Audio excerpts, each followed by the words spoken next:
Hello friends, welcome to Siri foods in Telugu. మీరు ఎప్పుడైనా తాటి ముంజలు తినే ఉంటారండి. నేను ఈ వీడియోలో కొబ్బరి ముంజు తయారు చేసి చూపిస్తున్నాను. తాటి ముంజులాగే ఉంటుంది చూడడానికి. టేస్ట్ అయితే మాత్రం చాలా బాగుంటుందండి. ఈ కొబ్బరి ముంజుని కోకో ముంజు అని కూడా అంటారు. ఈ మధ్య హైదరాబాద్ రెస్టారెంట్స్లో ఇది ఫేమస్ అయిన డెజర్ట్ రెసిపీ అండి ఈ కొబ్బరి ముంజు.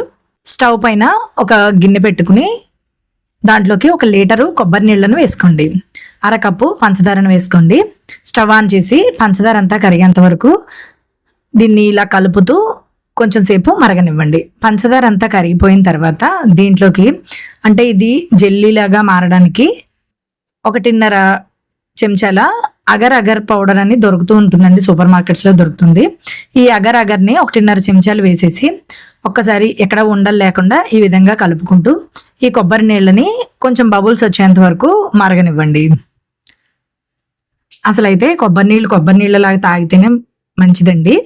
కాకపోతే మనం కొంచెం వెరైటీస్ కోరుకుంటూ ఉంటాం కాబట్టి అప్పుడప్పుడు ఇలాంటివి కూడా పర్వాలేదు.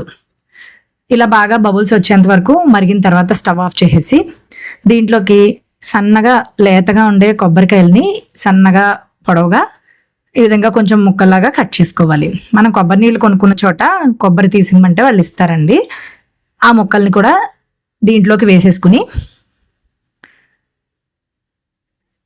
మీకు నచ్చిన సైజులో చిన్నవైనా పర్వాలేదు, ఎలా అంటే మీకు నచ్చినట్లుగా కట్ చేసుకోవచ్చు.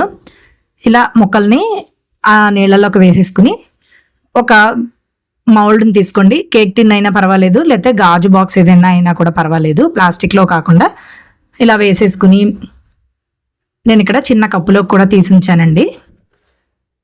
వేసేసుకుని ఇది పూర్తిగా చల్లారిన తర్వాత 2 గంటల పాటు ఖచ్చితంగా ఫ్రిడ్జ్లో ఉంచుకుని తీసుకోవాలి. అప్పుడు మనకి చక్కగా తాటి ముంజు తిన్నట్లుగా గట్టిగా కొంచెం జెల్లీలాగా అవుతుందండి. చాలా టేస్టీగా ఉంటుంది, చాలా బాగుంటుంది.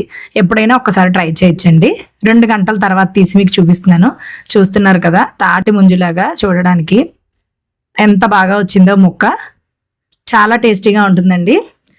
కొబ్బరి ముంజు తయారైపోయింది మనకి 2 గంటలు ఫ్రిడ్జ్లో ఉంచి తీసుకుంటే.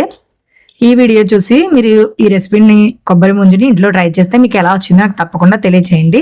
ఇలాంటి మరిన్ని టేస్టీ అండ్ యమ్మీ రెసిపీస్ కోసం సిరి ఫుడ్స్ ఇన్ తెలుగుని సబ్స్క్రైబ్ చేసుకోవడం మర్చిపోకండి.